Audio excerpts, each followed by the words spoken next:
وَلَقَدْ يَسَّرْنَا الْقُرْآنَ لِلذِّكْرِ فَهَلْ مِن مُدَّكِرٍ۔ نبی کریم صلی اللہ علیہ وسلم نے اپنی زندگی میں بڑی مشکلات دیکھی ہیں۔ دیکھیں نا، رحیم پیغمبر ہے، رؤوف پیغمبر ہے، کریم پیغمبر ہے، آپ کا تبسم ہی کتنا خوبصورت ہے، آپ کی مسکراہٹ کتنی خوبصورت ہے، کبھی آپ نے کسی کا برا نہیں چاہا، ساری دنیا آپ کو صادق و امین کہتی ہے، اس کے باوجود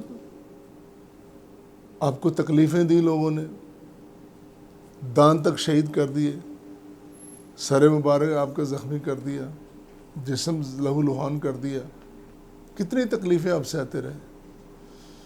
زندگی میں بڑے بڑے مشکل دن آئے، ان 23 سالوں میں بہت کچھ دیکھا، لیکن ایک دن ایسا تھا کہ وہ بڑا ہی مشکل تھا، جس دن آپ نے بڑی ہی مشکل محسوس کی۔ اللہ اللہ، قرآن کہتا ہے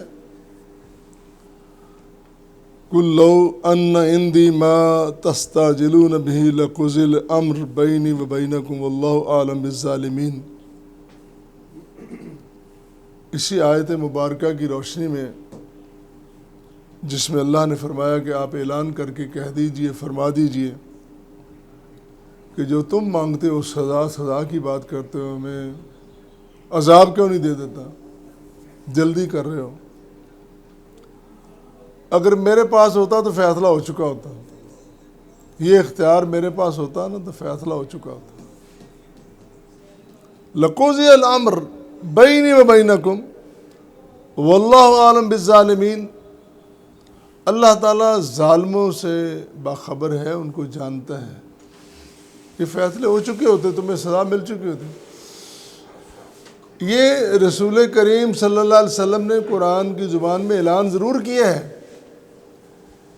لیکن آپ حیران ہوں گے کہ جب آپ کو اختیار مل گیا اس بات کا بھی ان کو سزا دیں، ان پہ عذاب ان پہ نازل ہونا چاہیے، تب بھی آپ نے وہ فیصلہ نہیں کیا۔ رحیم ہی اتنے تھے، کریم ہی اتنے تھے۔ کفار آپ کو بہت اذیتیں دیتے رہے، اتنی مخالفت کرتے رہے۔ صحیح بخاری میں، صحیح مسلم میں ایک روایت ہے، حضرت عائشہ رضی اللہ تعالیٰ عنہ ام المومنین آپ سے پوچھتی ہیں، آپ فرمائیے احد کے دن جو آپ پہ اتنی بڑی مشکل آئی ہے، بڑا مشکل دن تھا، دیکھیں نا کس طرح جیتی ہوئی جنگ شکست میں بدل گئی، کس طرح مسلمانوں کے جید مقتدر اور اکابر کمانڈر سالار جو ہیں وہ شہید ہوتے ہیں، بڑا مشکل دن تھا۔ تو ام المومنین سیدہ عائشہ پوچھتی ہیں کہ اس سے بڑی بھی کوئی مشکل آئی ہے؟ تو نبی کریم صلی اللہ علیہ وسلم فرماتے ہیں، عائشہ آپ کی قوم نے، علاقہ خاندان تو سارا ایک ہی ہے نا، اس قوم نے، مکے کی قوم نے مجھے بڑی اذیتیں، بڑی تکلیفیں دی ہیں، اور خاص کر وہ دن جو عقبہ کا دن ہے،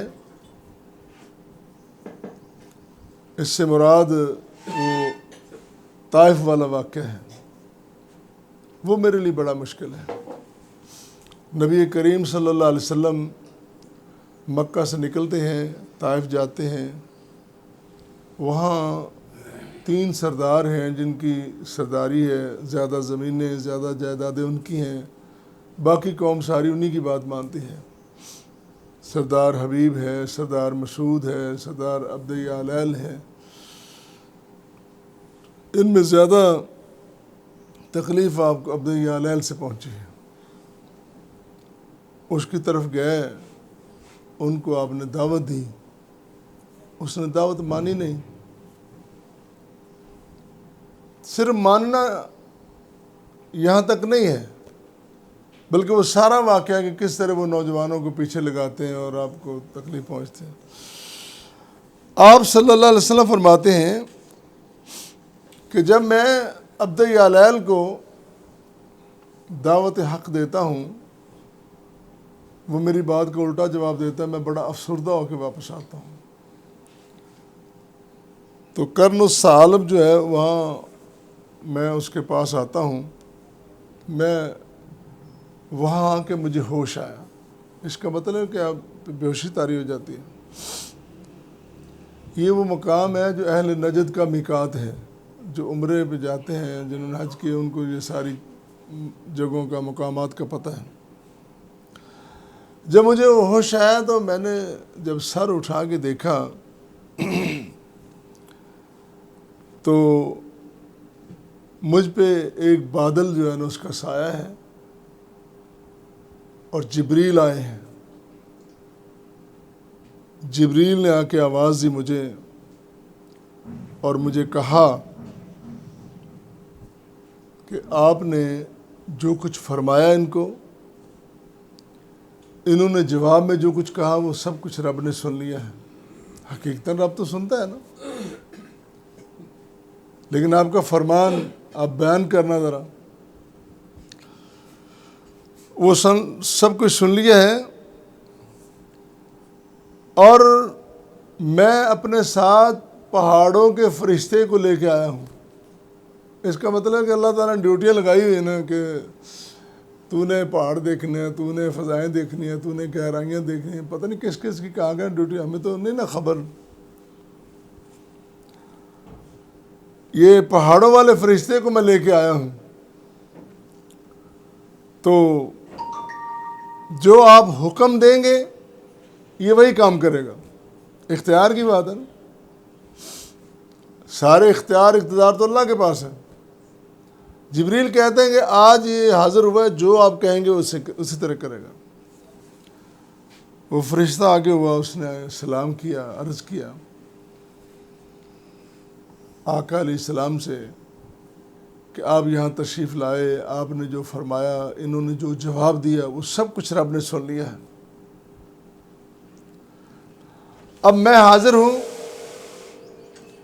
جو حکم دیں گے میں اسی طرح کروں گا۔ آپ مجھے حکم دیں، یہ جو دو پہاڑ ہیں، ابو قبیس اور کویکیان، یہ نام ہے پہاڑوں کے، آپ مجھے حکم دیں میں ان دو پہاڑوں کے درمیان ان سب کو پیس کے رکھ دوں۔ اختیار ملا نا، بے آپ نے تو اشارہ ہی کرنا نا، ایک اشارہ ابرو سے آپ کے سارے دشمن نیست و نابود ہو جائیں گے، مٹ جائیں گے صفحہ ہستی سے۔ اب اشارہ تو فرمائیے۔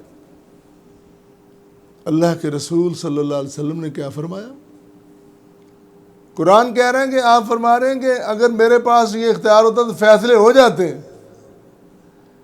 لیکن آپ رحیم کریم اتنے تھے کہ وہ مل جانے کے باوجود بھی آپ نے وہ فیصلہ نہیں کیا۔ آپ نے فرمایا کہ میں امید رکھتا ہوں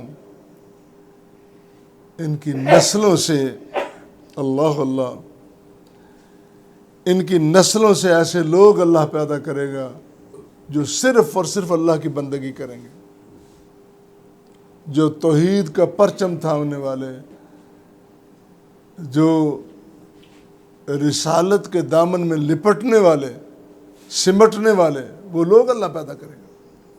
اللہ اللہ۔ تو نبی کریم صلی اللہ علیہ وسلم نے اس فرمان کے باوجود، فیصلے رب کے ہیں، لیکن اگر رب نے چاہا بھی، اے میرے حبیب، ان لوگوں نے اتنا پریشان کر دیا ہے کہ آج تو کائنات کا ذرہ ذرہ غمگین نظر آتا ہے، کیوں نہ ان کو نیست و نابود کر دیا جائے؟ فرمایا نہیں، ان کی نسلوں میں توحید و سنت کا پرچم تھامنے والے ہوں گے۔